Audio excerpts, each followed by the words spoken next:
Welcome to Geeks of the North, a hobby and gaming podcast of adult purveyance. We're here to paint some miniatures and talk about the hobby, so why don't you sit back, relax, grab a paintbrush, and enjoy the show. Hey everyone, welcome to Geeks of the North, your hobby and gaming podcast of adult purveyance. As always, as you might remember because it's been a while, I am your host, Paul Filio. Here once again with the man who needs no introduction, Anton Bergeron. Why did you introduce me then? I like things being uniform.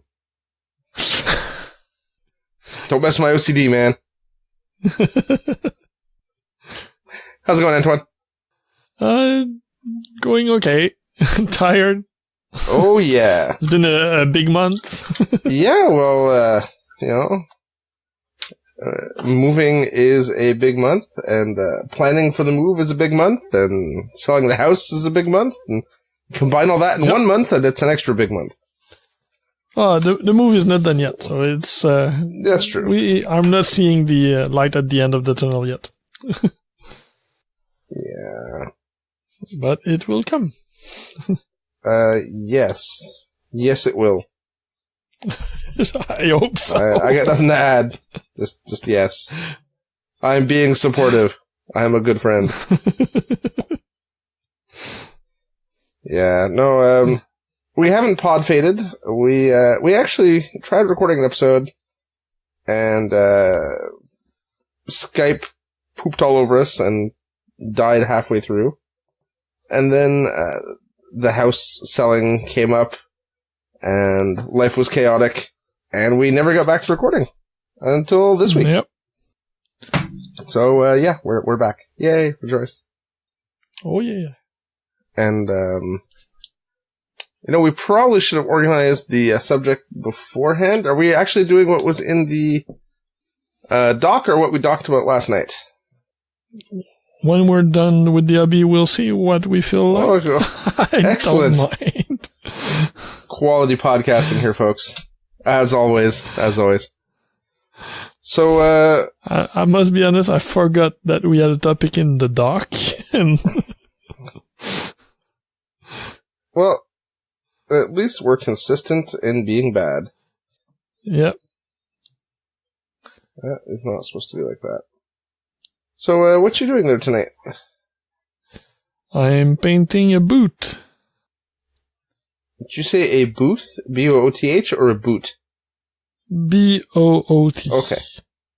One single boot that's almost inch and a half high, so it's almost like painting a single model. Oh, we're doing the large-scale anime models? Yeah, I'm painting a garage kit of, I think the name is Leos. It's the main character in Delicious in Dungeon, or Dungeon Meshi, I think. Not sure about the pronunciation. So it's a large resin kit of a manga character. So I always like that term, garage kit. It's like a polite way of saying unlicensed. Well, there are some licensed kits. That one is licensed. Okay, so is it really a garage kit then? I thought the whole garage kit thing were... Garage kit just came from the amateur term, and it was kept. And as you mentioned, a lot of it was... a bit dubious of licenses. But the term has just been in use and kept. Okay. So it no longer means what it used to mean. It's just... Well, there is probably still part of it. That's true, depending on where you are taking yours. In this case, it's an official model. As I said, it looked pretty good for a garage kit. It's like, I don't remember do you remember that giant koi fish thing? Matt DiPietro did it for Crystal Rush a couple years ago. I remember that being referred to as a garage kit, and I'm like, yeah. It's like, if you say so. I think most bigger scale non-gaming pieces are called garage kits now. Sure, because why not? Yeah. Yeah, the model is by the company Volks in the Charagomin line, and the quality is incredible. Everything fits perfectly. It's resin, but everything is keyed. It's even colored resin, so like all the armor parts, because it comes in a ton of pieces, but all the armor parts are like silver resin. Oh yeah, it was colored resin. The I remember bag that. Yeah. were brown resin. The two ends and the head were skin colored, or kinda skin colored, like a beigeish color. Right. So it's really, really well done, and everything fits perfectly. I assembled the model just to see how it works, and everything fit so well and tight that it didn't need glue, and it was holding. Oh yeah, we did that. Actually, I was over painting at your house, I think, when you did that. Yeah, you came for a painting evening when I was finishing to clean up. To clean it up. That's right, I remember. Yeah, I don't know if that series is an anime or just a manga. Just a manga for now. There is a fan-made anime trailer that really looks good. But I've read the first two Mangas? chapter books, issues. I don't know. It gets confusing with manga, I find. Yeah, of the manga. It's funny. I really... The story is really interesting. Like, it's an adventuring party. They're in a dungeon deep down, and they had a ton of encounters, some not accidents, but they lost material on the way, provisions, and they encounter a dragon, but in theory they should be ready to fight the dragon. But due to the lack of food, because they have been they lost rations and stuff like that on the way, the morale is not exactly there, and the leader, while he is lost in thought thinking about that, gets in the way of the dragon, and his sister protect him, but by doing that, the dragon eats her. But while she's getting chewed, she teleport the whole party out, except herself, out of the dungeon to save them. So they're all stuck outside. They don't know what to do, and they decide that they know that if they go back fast enough and she's not been digested, they will be able to resurrect her. But they don't have any cash, they don't have time to go back, and they don't have rations and any equipment to go back in the dungeon. So part of this party split, but the rest decide to stay with the Laios. And he decides that the only way to do so, he's kind of like a dungeon otaku. He's super nerdy about dungeoning. And he decides that if they want to do it, they have to go right now and eat stuff from the dungeon on their way down to the dragon. Seems legit. Yeah. And they try to do that, but they don't know how to cook stuff. They get almost poisoned. But on the way down, they encounter a dwarf that's an adventuring cook. Of course. His whole stick is about eating stuff from the dungeons. And he decides to join them. And as they go, they start eating stuff to get and try to reach that dragon. And the dwarf dream is to cook a dragon. So that's why he joins them. Why not? Right? Just why not? Yeah. And it makes me think of Food Wars, Shokugeki no Soma, because all the stuff about food is super exaggerated, and you see how it looks so good, and they talk about how they bring the aromas out and stuff like that. But they're cooking giant scorpion and man-eating mushrooms and stuff like that. So, yep. When I get time, I'll continue reading it. Yeah, that sounds like an Antoine show. Yeah, indeed. So that's what I'm working on. I'm working on one of his boots. I've done most of the non-metallic airbrushing, so I'm doing all the leathers and the flesh, and after that I'll do all the metallics in one go because there's a lot of pieces of armor. The guy is a kind of a knight, or at least a heavily armored fighter. So kind of one and the same. Let's be honest. Yeah. So, what are you working on? The question should be, what am I not working on? So right now, I just assembled a Pulp City model, the original version of Nuke, and he is weirdly positioned. Yep. He's like leaning forward, I just realized. Kind of a strange floaty stance. Maybe I can bend him back. That seems dangerous, but it's working. Yeah, you don't have access to the other one? No, I don't have the that's why you're assembling him?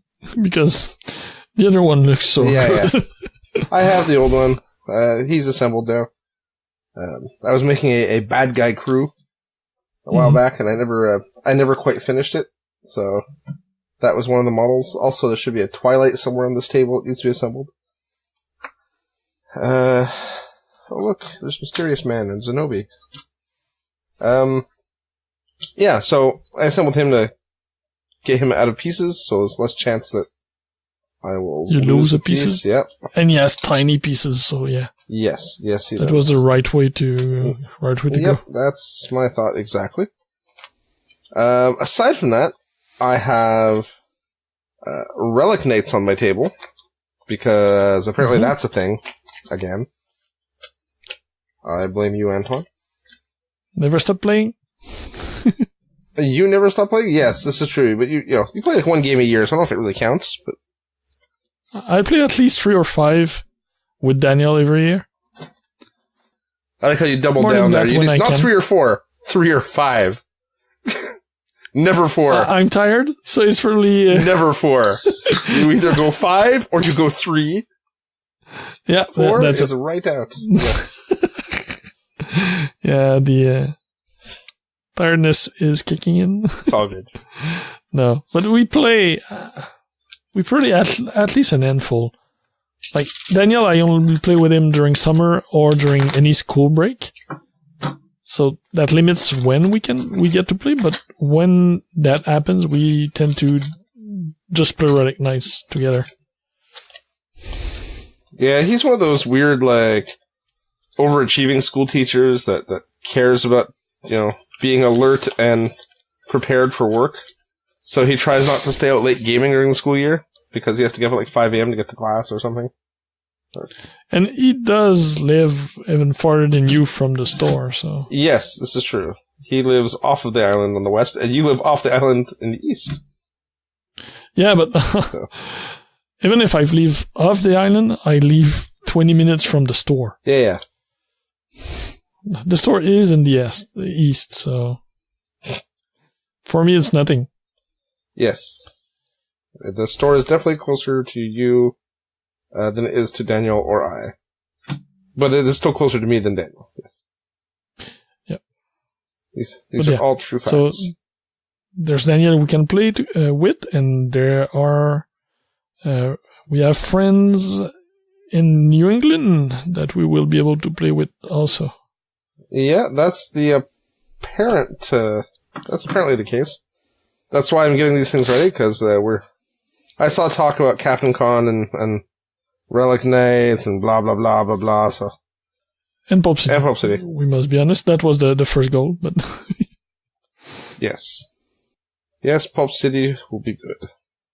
And I can wow them with my paint jobs, and then you can pull out your models and make my paint jobs look like poop, and... but they've already seen my models, true. though. So now there's just no hope for me.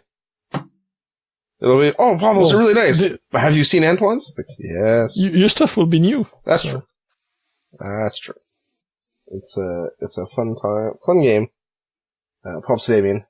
Relic Knights, I don't know. I've never tried it. but I've printed off rulebooks and I've got models here. I'm now assembling what appears to be a 4-armed bear commando guy. I mean, how do you go wrong? Oh, that's a cat. But you shouldn't assemble because he's got no rules in the current edition, right? Exactly.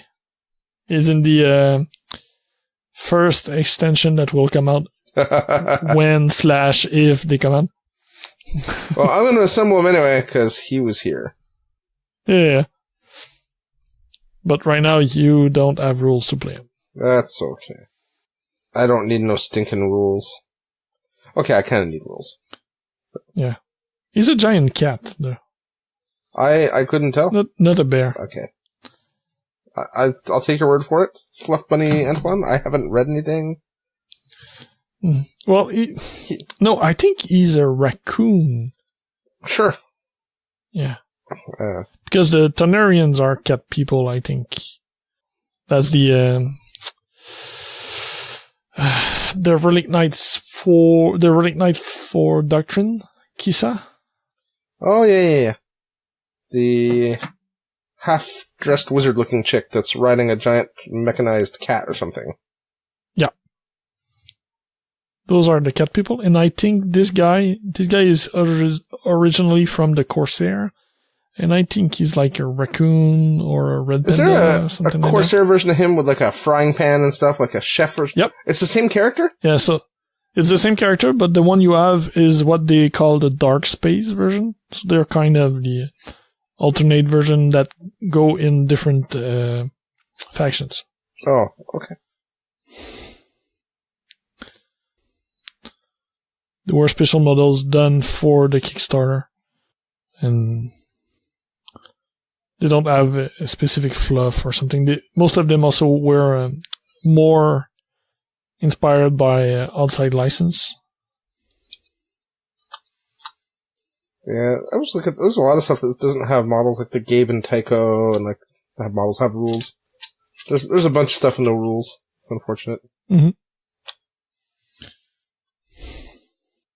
All the Dark Space, Gabe and Tycho, and some of the new Knights. I think the Questing Knights variants of the Relic Knights. Some of them were out in the limited release. And I think those don't have rules yet either. Well, I know there's like there's a one-shot pin-up and stuff in their master class models. Yep. And she doesn't have rules. That's unfortunate. Mm-hmm. You know, this guy looks a lot cooler than I thought he was gonna. The 4 arms thing is just a little weird, I ain't gonna lie.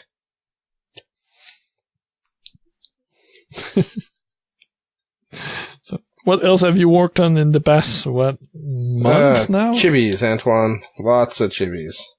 Yeah, that's true. Because Antoine, Resurrector of Dead Games, yes, pulled out Endless Fantasy Tactics.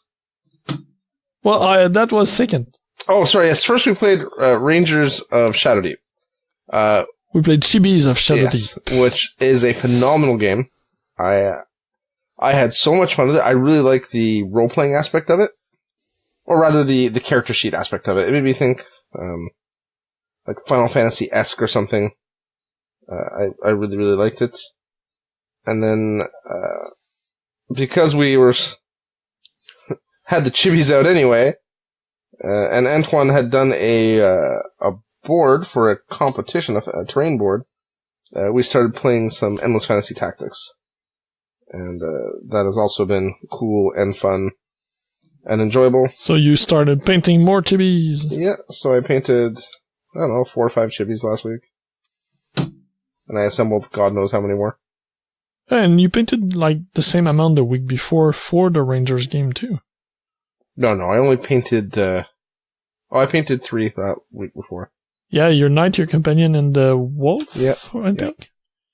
And last week I painted... I don't even know. I painted the Paladin, I painted a Mage, I painted a third one too. The Angel? No, the Angel I'd had. Oh, you painted the Vash, the Oh yeah, Vash Stampede, yeah. Well, not Vash, but Vash. Yeah, wow. Oh no! It's not enough. I heard it's not an episode, folks. I've dropped something. But at least this time I know where it went. Which is good, because it's a giant hunk of resin. It's the head for these... what are these things called? What are the little assistant guys called for the questing knights? Ciphers. So it's an enslaved cipher or something for Codebreaker? Yep. Looks like a fish thing. Mm-hmm. Looks like a little fish man. Anyway. So, yeah. So I've been fairly... I won't use the word prolific, but fairly busy. And, I worked on... Let's see what else oh my god, there's more stuff on this list. I painted the lion for Arena Rex. I got about 85% through Sister Bedlam for Pulp City. I assembled a Signar Warjack, because for about 15 minutes I was back on the War Machine train. Got over that one, though. Yeah. I think that's about it. I'll quickly go over my, games. Since last we recorded, I played in a tournament at Warzone Montreal, played some Guild Ball, got Best Painted, because the guy who actually won Best Painted already won first place, so I got it as a consolation prize. So I'll take it. And then I played the games with Antoine that we'll talk about when Antoine's talking, so I don't think there's been anything else. Yeah, that's it. Was there PolCon too? In between? I don't think so. I think PolCon was before that. My annual event where I run a random game for a bunch of my friends. I think we discussed that already, because that was in August. Well, that was actually Liberty Weekend. Yeah, we discussed that, but during the episode that crashed, and I think you did talk about it on the last Guild of the North episode, maybe? Oh, anything's possible. I don't know. I don't know either. That was a long time ago, Antoine. Yeah. I know. You can't expect me to listen to my own recordings and remember them. We've had this discussion. Yep. Where I don't remember what I said 10 minutes after I've recorded the show. Which is why when I do listen to the show, I find it hilarious sometimes, because I don't remember our conversations. This is not working as planned. Yeah, so, there was also PolCon. I don't know if it was in what show or whatever.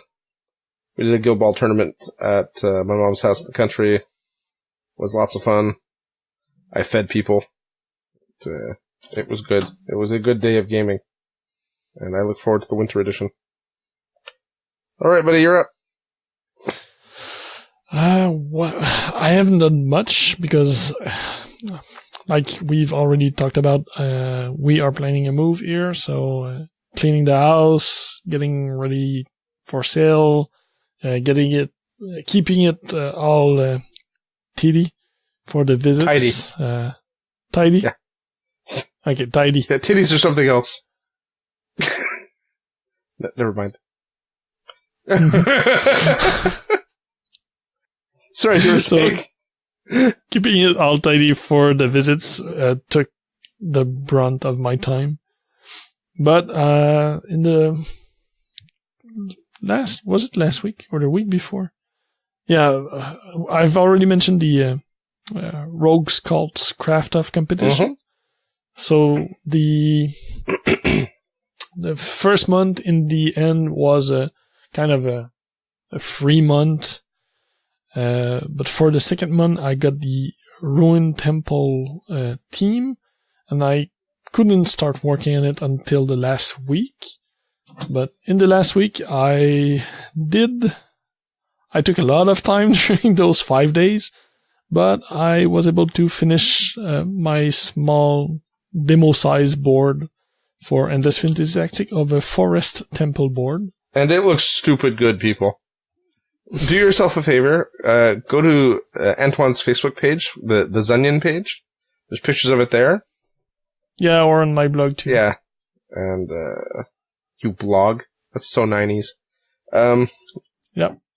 Unless you're blogging about food. In which case you should probably be on Instagram. Yeah. sorry, sidetrack. So go check this out. It's on the Zunion Facebook page. That's Onion with a Z at the beginning. And it looks amazing. Carry on. So I was able to get that done in kind of 4 days and a half, maybe. But it was done. I'm really happy with it. The only thing that bugs me is that being able to repeat like the basing scheme for it for the rest of the board might not be easy because I never marks anything when I work and I always mix paints. So yeah, that's what you get for being an artiste, Antoine. Gotta be a downside. Yeah. Not much of an artiste, really, but still. So the board did well. So the competition works. All contestants are paired together, and each pair is given a random team, and all pairs have different team. So me and my partner had Ruined Temple. So, and at the end of the month, we are judged by a panel of 5 judges from the industry. Most of them are known for either 3D printing terrain or custom building terrain themselves. So they're kind of big name in the terrain scene. And they go over the 2 pieces and they pick one. And mine was picked 3 votes to 2. So it seemed to have been highly contested. Well, the thing is that your opponent had a fantastic piece as well. Oh, yes. He based it off of the Power Slave Iron Maiden album cover.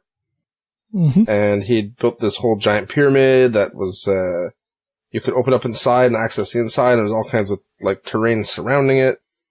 And it was super in-depth, but I think it really depends on what the judges' criteria were. Yep. Because your finishing, like yours was cleaner in a lot of ways and more refined. His was more, right? There was a lot of detail. He'd done all the hieroglyphs and all kinds of stuff. It was super, super cool. But if you're judging based on how well the crafting of the board was and how well it was painted, then yours is superior. In terms of complexity and detail levels, and in terms of probably vision, like I know one of the part was because we have the comments from the judges, so that's good because we have everything in all open, so we can see what they thought about our piece and our partner pieces.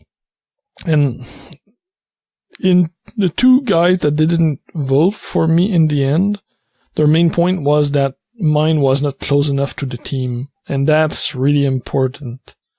So I had like just the entrance, because my piece, it's kind of a forest floor with the side of a hill where there is a temple entry. I call it a forest temple entry with a tree growing on top of it. So I only have an exterior part of the temple and not the temple itself, while he did the whole pyramid and everything that goes inside. So though the judges that took the team more at art in their judgment gave their point to him. It's but they all said that they had to think about it a lot. So yeah, I understand where they're coming from, but I don't know. The thing is, I could see your piece was like, I knew what the theme was, and I looked at your piece and I was like, oh, it's like a jungle temple a la Indiana Jones in a chibi endless fantasy tactics format, right? So I got the connection, but maybe that's because I also knew what you're going for. We discussed it. Yep. But I don't know. I thought it was still a pretty good, pretty thematically related to the competition theme. Oh yeah, like one of the judges that didn't vote for me see more like if the top of the tree had been able to remove and we saw a bit of the inside of the temple, that would have changed his vote. So that's fair. Like, I'm not saying they're wrong for judging the way they judge. It's their competition. Me neither. Their guidelines. And it's clearly mentioned that the adherence to the team is really, really important. So, like, I got good points about the cleanliness of my painting and of the execution, but that's not everything in that competition. Like how playable the piece is counts depending on what your team is. Execution, material choices, overall feeling, sticking to the team. So all those parts are important and matters. So I find it interesting. There's a thing about material choices because some team are material specific. One of the team is cardboard only. So it's kind of an open team, but you must use cardboard for 95% of your build. So in the end, it's cardboard for everything except glue and paint. That would be challenging for a lot of people, I think. Yep. I think you should be grateful you did not get that one. Not that you couldn't do something cool out of cardboard, but it's kind of a limiting medium, right? Because you can't really any texture to it is not. How do you say this? Like it's got to be applied after the fact with textured paints and stuff. You can't really engrave, impress, sculpt cardboard, right? You can impress, but really, how much of it will stay or show or will not be destroyed by the paint after that? And you know what I'm going for, right? Like it's not absolutely. It's not a very versatile medium. I'm sure whatever they did was cool. Oh, yes. Because it sounds funny. Like, I was like seeing people being ingenious. Right? And you gotta really be creative when your material choice is so limited. Mm-hmm. If you want to pull off something neat. So that was the first thing I did. And the second thing is just the work I've been doing on Laos, like we already talked about that I'm painting right now. So that's all my hobbying. It was an intense 4 days and a month-long drought. A month-long drought? Yeah. Well, these things happen, right? Yep. And for games, I played a game of Aristea with Yom to show him the game. One night he came over. Really fun game. It's really cool. I need to paint the rest of my set, and eventually get something for the terrain. Like it's a flat board, but it would benefit from some 3D elements to fill out. And outside of that, there was the Rangers of Shadow Deep game we played, and the Endless Fantasy Tactics games. And both of those were fun. The Rangers of Shadow Deep, I really liked it. Not purely for the mechanics of it, but just for for people who don't know, it's cooperative Frostgrave, right? Yeah, exactly. It's a cooperative Frostgrave with really specific themed scenarios. So the feel of playing cooperatively, a miniature game cooperatively, was really fun. Like removing every bit of competitiveness out of it. Also, it helps that the game is kind of random because it uses D20, and the range on those is so large that no matter what you do, right? It's so swingy that you have to accept that it might go in your favor or not at all. Even when you think it's going to go in your favor, like surprise. Yeah, you stack up bonuses, but when you roll a 2, Even with stacked up bonus, if your opponent rolls an 18,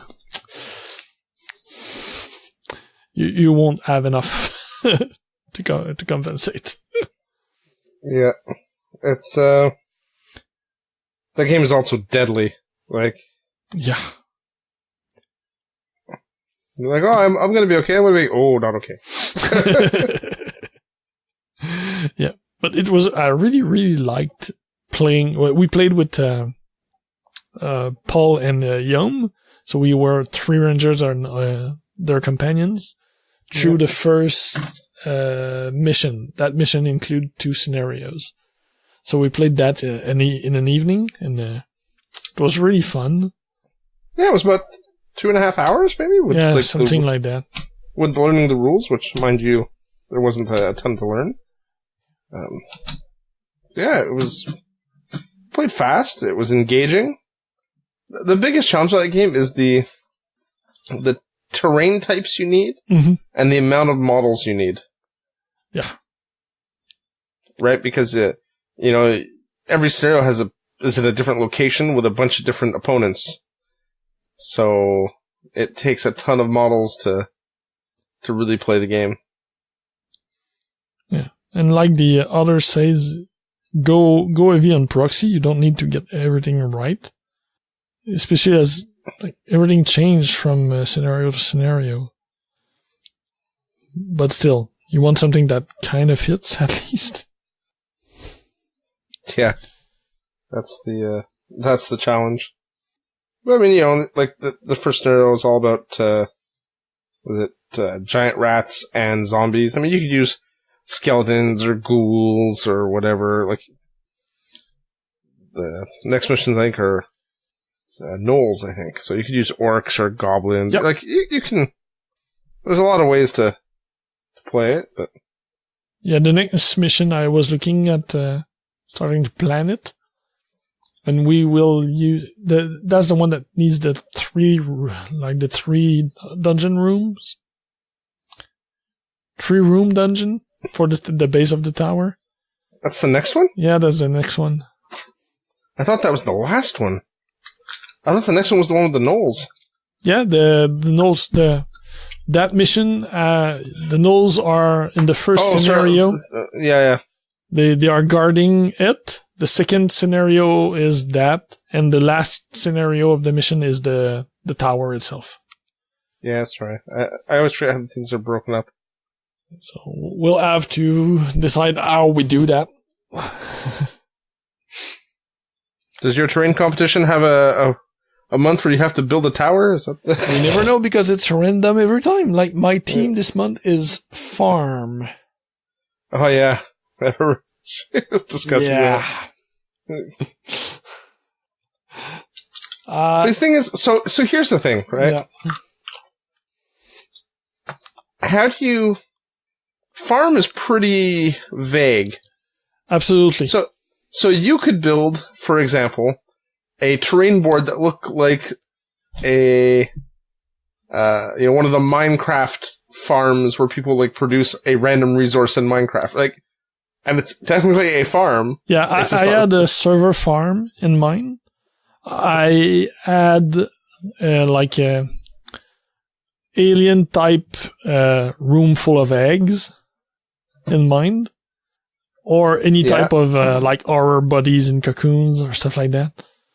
Another one was a dungeon full of mushrooms, farmed mushrooms of different sizes and rocks or croppings and stuff like that. My other one was the garden pod from the Octopod. So your kids are on Octonauts now? They never stopped. Oh, my kids are on Octonauts now. Oh, yeah? I wake up at night, singing Creature Reports. Yeah. Creature Reports. Yeah. My son asked me to sing him that for bed. I'm like, which one? Every episode is a different song, right? So, pick an animal you want, and I'll memorize that song and sing it to you. But, jeebus. The dangers of having kids, folks. Yeah. Yeah, my son has been talking about being a marine biologist for a while now because of that show and Deep. It's another marine show that he's watching. So, well, that's cool though. Yep. And I really like the Octonauts compared to a lot of the other stuff they are watching. Yeah, it's more entertaining in a lot of ways. Yeah. My wife feels the same way. She is so tired of Paw Patrol and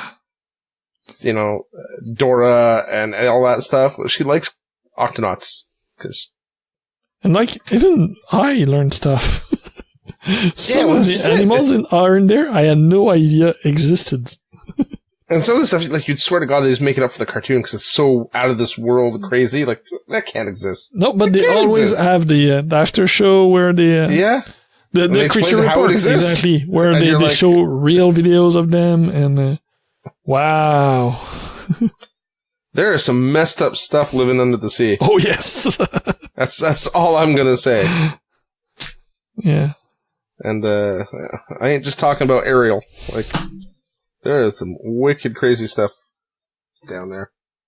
It's probably better for us that it's down there and not up here, because we wouldn't stand a chance. Yeah. What else did we play? Oh yeah, we didn't talk about Endless yet. Nope. How many hours are we into the show? We should probably check We're that. pretty on the second hour at least now. We're 45 minutes in. Okay, we haven't rambled too much. Excellent.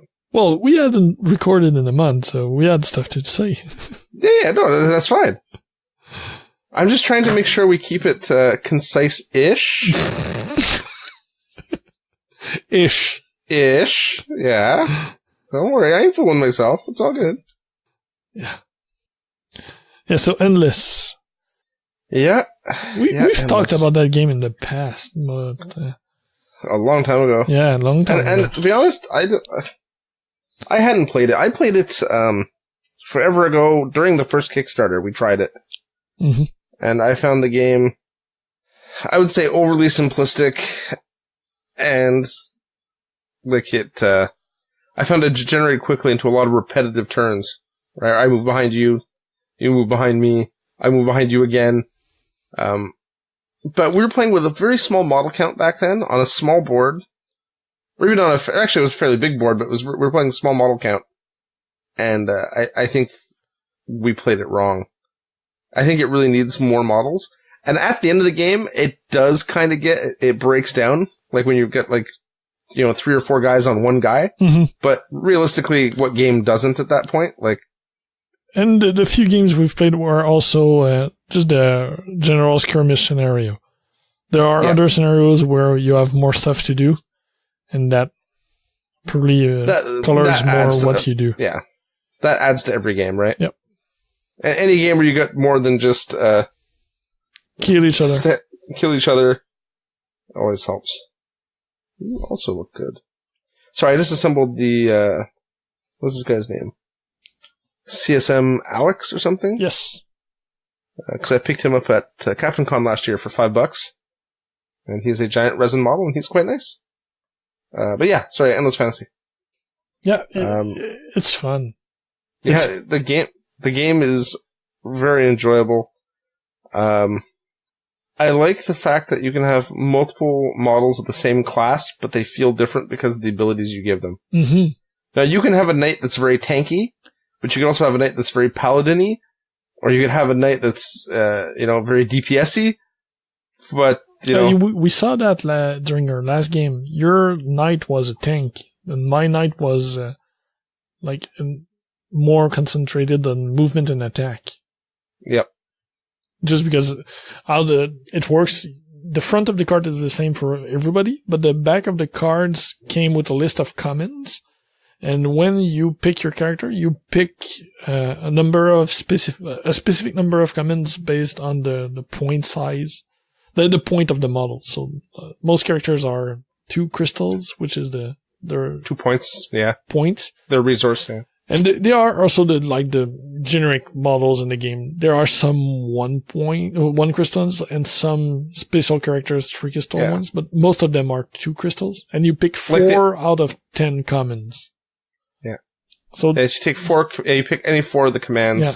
So you have a lot of variety in how you can build your models. I find it odd they call them commands. I guess because it's supposed to be emulating a video game. Yeah. Because that's the whole point. We didn't mention this. The game emulates like a Final Fantasy Tactics style game. Yeah. So they call it commands, but really it feels more like skills. Like I think it would be less confusing if they would have called them skills. But that's just verbiage and doesn't affect anything else. Yeah. Just a lot of fun. I think I said as much on actually their Facebook page. I think that game died before its time. Oh, for sure. You know, I think there's a couple things going on. I think Emily and Matt, the owners of the company, just had a lot going on in their lives, so it was hard to try to grow that game and do something with it. Yeah. I think model production was an issue. Yeah, and they were moving across the country at that time, too, when they decided to stop it. Yeah. And they were doing all their casting in-house at that point. They had some QC issues, didn't help either. Yeah, there was a bunch of small things, but it was like a death of 1,000 cuts. There's always hope that they come back. I mean, it's not like they can't restart production and restart working on the game. And so for people who want to play it, like we've been playing with chibis, because we have more of those and most of them are painted, so it's easier to play with that than with the official models. As we're pretty lacking enough to play. Yeah, I don't have that many of the official models. Yeah. To be honest, I can't even find them. I went looking for them. I don't know where they are. Yeah. But the rules are all available on War Games Vault. So for people who want to play it, that's something you can do. The biggest challenge being the way the boards are made, right? Because it's not generic miniature wargaming terrain. It plays on a grid with elevation and stuff. You can play it in 2D, but that seems like that would be kind of dull. Yeah, but it's easier to takes less space, doesn't need to be stored. You know what might be interesting? Is I was just thinking about something. You could get a big sheet of acetate and have it printed with a grid on it, like graph paper, like 30mm squares or whatever, and then just take any piece of whatever, paint some colors on it, and then throw the acetate over it. Yep. Right, so then you have your different terrain types, quote unquote. And then for elevation, like I said, like we discussed, you could just mark in the corner of the square what the elevation is with a wet erase or something. Yeah. Right. But it's less visually stimulating than something like your board is. But there are some, like they had a Geomancer set that they called. That was like stackable MDF. Stackable MDF, yeah. The steps are smaller, but it makes it, I think, easier to play. Yeah, for sure. It's easier to transport, too. Yep. But I think you needed...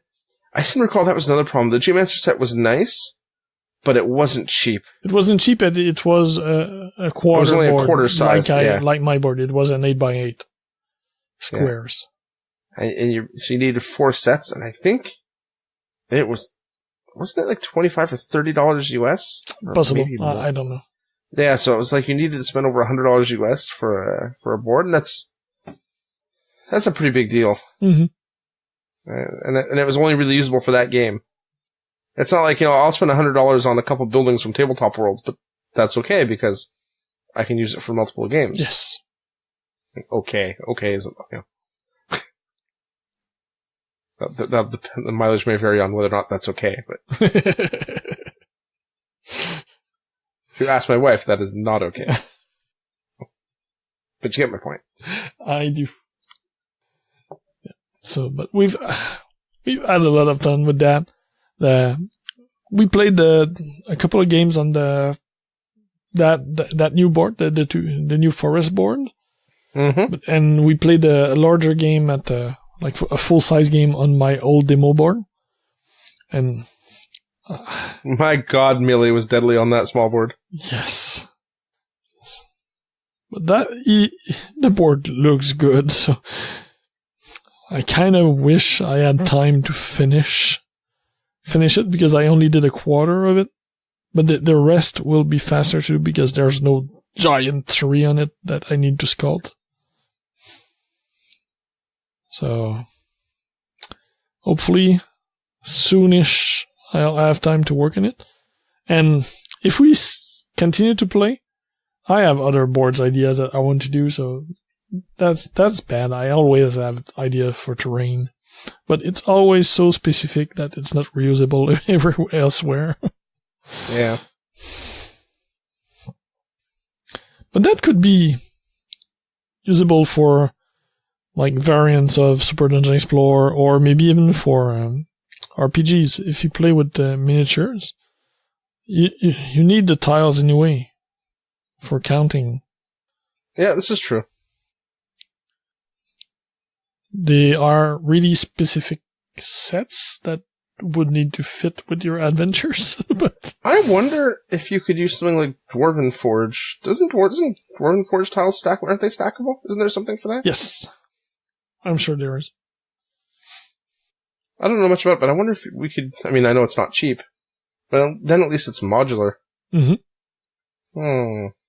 And there are some 3D printable options too. Yeah, but I don't know if I'll live long enough to print a whole board of those. Well, especially now my printer's down. But will you live long enough to afford a Dwarven Forge board of those? I don't even know how much Dwarven Forge stuff costs. No, me neither. But we always hear that it's quite expensive. But if we only need stuff for like 16 square, it's not so bad. Like, we don't need the walls, so it's mostly tiles for floor, different tiles for floorings and some obstacles. So it's isn't that bad. And we don't need it painted. We can paint that, so you can go with the cheaper option of the unpainted ones. Oh, hey, didn't Secret Weapon Minis do something like that for dungeon tiles, but for like mines and stuff? Yes. Yeah, so I don't know if I'm looking at the right stuff, but or maybe it's because I was looking at resin. Hold on. There must be a cheaper option than resin. For Dwarven Forge? Yeah. No, I think resin is the cheap version. No, I think their Dwarvenite, quote unquote, is the cheaper version. Oh yeah, I thought that was the higher version. It's supposed to be indestructible and... Oh, maybe. Who knows? The website is... well, the thing is that the resin stuff doesn't seem to come in unpainted. Oh. And stuff seems to be like a mix. Yeah, I don't know. We'd probably have to spend a couple $100 to get enough tiles to... Then I will continue to build mines in foam. Yeah. Certainly the more cost-effective option. Yeah, not labor intensive. But... That's the thing. It depends. So the set of streets, which seems to have a lot of tiles, is like $290 US. Ooh. But it does have a bajillion tiles. That's for the unpainted version. That's a lot of different textures. It's cool looking. I don't know. If I had infinite money. If only. Yeah, if I had infinite money, gaming would be my job. Yeah, we would get time to paint those models and use them. Though, some of this stuff might be cheaper. Like, for example, they have, in their introductory sets, they have a, like, Tudor cottage or a small house. It's $39 US. That's not bad for a small, for a small building. So there may be, worthwhile things there, even if you're not looking at dungeon tiles. Anyway, wow, this is a segue and super interesting radio as I browse someone's website. We are bad at this, Antoine. We were always bad, but I think we're getting worse in our old age. And my wife also, by the way, has some complaints because every week you keep changing games. So every week I drag something else out of storage and deposit it somewhere in our house to work on. Well, at least in the last month, it's been different games, but the same miniatures. Yes, but more and more books keep piling up. Yeah. Every day she sees me reading a different rule book. She's like, what's this now? I'm saving you most of the book. And you're what? I'm saving you with the book. I read more than what I've been talking with you about per week. Oh yeah, no, I know. But still,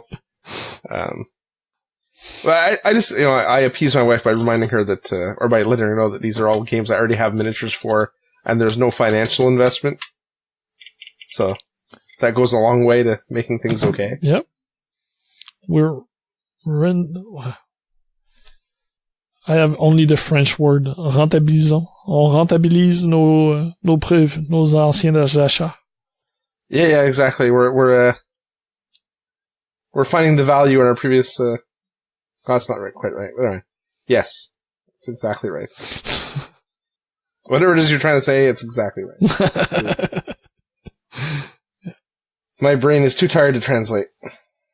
Okay, so now we must be in hour number 2. Mm-hmm. No, we're just past an hour. Look at that. Okay. Do we want to have a topic? Sure. Well, okay, excellent. Let's go. I don't need to eat. It's only 11 p.m. I'll have supper eventually. I'm fat. I can survive off my internal reserves.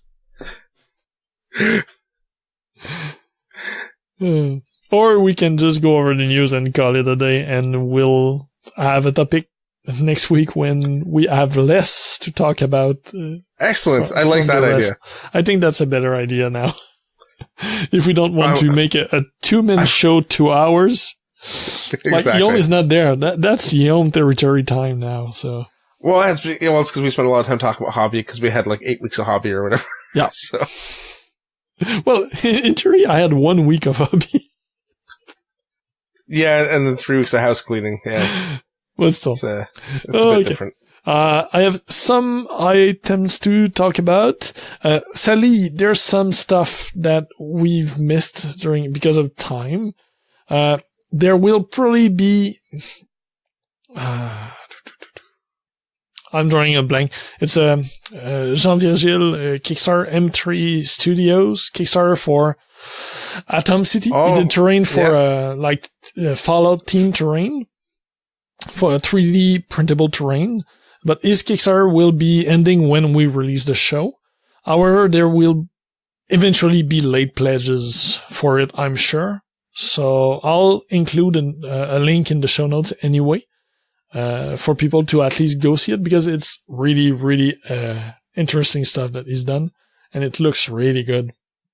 And most of the buildings are already damaged, like for a post-apocalyptic set, but some of them are more clean, so they could work for any kind of retro sci-fi gaming where it's not all destroyed.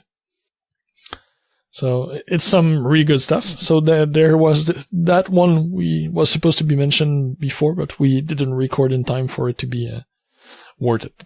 So go and take a look at late pledges eventually when they come out. This second item is kind of the same thing. It's a regular release, but they're now out of stock because they sold everything they had. So those are the Halfling Treemen by Warlord Games for Warlords of Area 1, however you want to say that. Area 1? Yeah, it's nowhere backward, but like seeing it in the backward sense is I rough. gotcha. So it's Treemen on 40 by 40 square bases. They look good. I really like their style.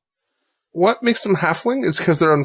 It's the Halfling list. Halfling is one of the army. Oh, in Warlords of Area 1. They don't look like halflings. No. They go in that list. That's why. So they are smaller, like they're not giant treemen. if we go back to the Wood Elf ways, they would be the medium infantry they had. Not the Dryads, but the other one in between. So, the Treekin. The Treekin, yeah. So, I find that they look good. Sadly, I no longer have the price because they're out of stock, but they were affordable from what I remember. They're cast in resin. You get 3 in a box, so look cool. Next item, it's Kickstarter by Warploque Minitatures. It's the second edition of ArcWorlde. So I didn't know there was a first edition of ArcWorlde. Yep. I've never heard of this game before. So this is a narrative fantasy battle game. So it's a skirmish game. All sculpting done by the owner. All sculpted by hand. Some really characterful models in there. I like that the narrative part of it. You can build abilities for your group as you play. There are options to play solo or cooperative against monsters or special scenarios. It's really fun and really whimsical, and they have an halfling fashion, so it's sure that I will like it. I'm surprised you don't already own it. Or do you? No, I don't. You have to admit it, it seems like something you should own. Yes, indeed. But I already have other halflings from different companies. Multiple companies, so... Yes, and that stops all miniature gamers from purchasing more stuff, right, Antoine? No, but right now I'm trying to use what I have. Good. I gotcha. And it's not like I'm missing small indie skirmish games that I'm the only one in Quebec that owns them. Or almost. So... This is true. Yeah. But this one looks good. I really like they have a giant... it's a giant spider. How did they call it?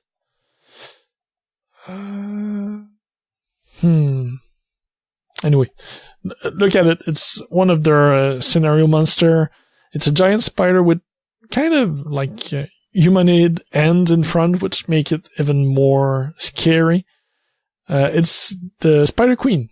That's what it's called. Comes with like crystals on the back. It looks really good. It's a really big piece too. It comes as an add-on for 80 pounds. So comes with the spider, the giant spider, the 3 small arcanids that they call them, smaller spider, and the scenario to go with it. So it looks cool. Out of curiosity, what scale is this game? Is this 28 mil? Yeah. Oh, probably 28 to 32. Well, I'm just asking because if on their web store, on their Kickstarter page, there's at one point he's talking about grifflings. Yes. And he's holding one. They look little baby griffins, and they seem. Well, I guess maybe baby griffins are really small. I don't know. They seem quite tiny. They seem to be about 3/4 size of a man-sized figure. Mm-hmm. And I just wasn't sure if it was maybe a slightly smaller scale game or something. No, they are not baby griffins. They're a subspecies of griffins. So there are small griffins. Oh, okay. In their fluff, at least. So do what you want with the miniatures, but still. And also the guy might have giant ends. So that's maybe why the scale is it looks tiny. Who knows? Those sneaky, giant-handed gamers. Yeah. So the Kickstarter is running right now. By the time of release of this episode, there will be 2 weeks left to go. It's already past its funding goal of £5,000. They're over 3 times that in the stretch goal territory right now. So if that might interest you, take a look. And it's a really cool one. And last but not least, I wanted to talk about a bust. This one is by Art Miniatures. This is a Russian company. They have a Baron of Münchhausen bust. So, what's the scale? It's 1/9 scale, so that's pretty big. The bust itself is 200 millimeters, or 8 inches for our US friends. It's all in resin. It's not like, it's nothing special. It's just a character it's a character I like. And it looks good. So I wanted to share it with our listeners. It's a character you like. Explain. The Baron of Münchhausen? You don't know the story of the Baron of Münchhausen? Well, isn't he kind of like what do you call that? He's not a real person, right? Isn't he kind of... Yeah, it's Isn't it like a tall tale thing? Yes. Yeah. It makes me think of like a more fantastical version of Don Quixote. Or Don Quixote, I think in English. Yeah. Yeah. But there has been a movie, I think it's Terry Gilliam who did the movie for the Baron of Münchhausen movie. And when I was small, there was also, I think 2 or 3 animated movie too. And they were staples for me during the holidays. Okay. Yeah. So I guess I missed that as a child. It's a cool looking one. You can get it for 52 euros. It's a pretty big piece in resin, so I think that's a fair price for the size of it. Well, I mean, what was the scale you said? 1/9 or something? 1/9. It's 8 inches tall. Yeah, exactly. And there's no crazy hat or wings or stuff like that. It's just a bust for 8 inches. So. Ask anyone that knows, 8 inches is more than it seems. That's right, I went there. Yeah. So use that innuendo and close the show. Yeah, exactly. Because I ain't topping that tonight, not in my mental state. Mind you, I've assembled Twilight, so there you go. So it was a good night for assembly, not so much for painting. I've managed to glue my fingers together a little bit, but not so much that I had to make a fuss on the show, so it's a good night. I finished painting 2 boots and the hilt of a sword. Yeah, but those boots are like the size of a 28mm model, so it's all good. Oh, so I'm happy with finishing 2 boots. Yeah, well, this was fun. Let's try to get back to doing this. You know, before guys, if you're still with us this far into the show, thank you. It wasn't much of an episode in terms of content, but it is something to fill your ears with while you're at work, pretending to do something productive. Yeah, and we do have topic ideas for a week or 2 because we've not used them. Yeah, exactly. It's coming back a little fresher, a little more tired. And, should be good. Well, hopefully less tired by next show. Oh, no. I'm so tired all the time. I know. Yeah, little, sneak preview, folks. People who are thinking about having kids. Don't. When they start school, it sucks. I thought it was going to get better. No. Do you know when it gets better? When they get to high school and they can move by themselves? That's true. When they can start taking a bus and not have to be picked up, dropped off. I think that's about it. Before that, yeah. Great. So. Yeah, you have years in front of you of 10 years at least before I get there. Yeah. Fantastic. Thanks. So it was like Freedom 55. Eh? That's the. Yeah. Good luck. Yeah. Hopefully I live that long. All right, folks. It's been real. I'll see you next week, Antoine. Yes. Okay, take care. You too. And bye, geeks. Thanks for listening to Geeks of the North. If you want to contact us, you can email us at geeksofthenorth@gmail.com.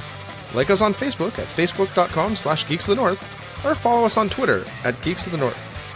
You can follow me, Paul, at PRFilio, Antoine at Eltonio Berg, Steve at B_Steve, and if you really feel the need, I guess you can follow Yom. He's at Yomasta. Breaks and outro music by Ladrave. You can listen to them at ladrave.bandcamp.com. See you next time, geeks.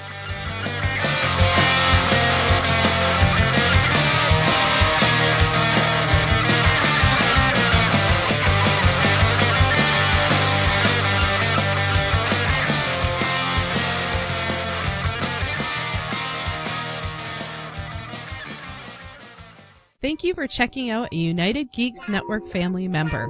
If you enjoyed it and are looking for other online media with a geek culture slant, head over to UnitedGeeksNetwork.com, where you will find All Us Geeks, a podcast that discusses board games, movies, television, comics, Kickstarter, and many other forms of geek culture. The United Geeks Network. You can broadcast your geekiness at UnitedGeeksNetwork.com.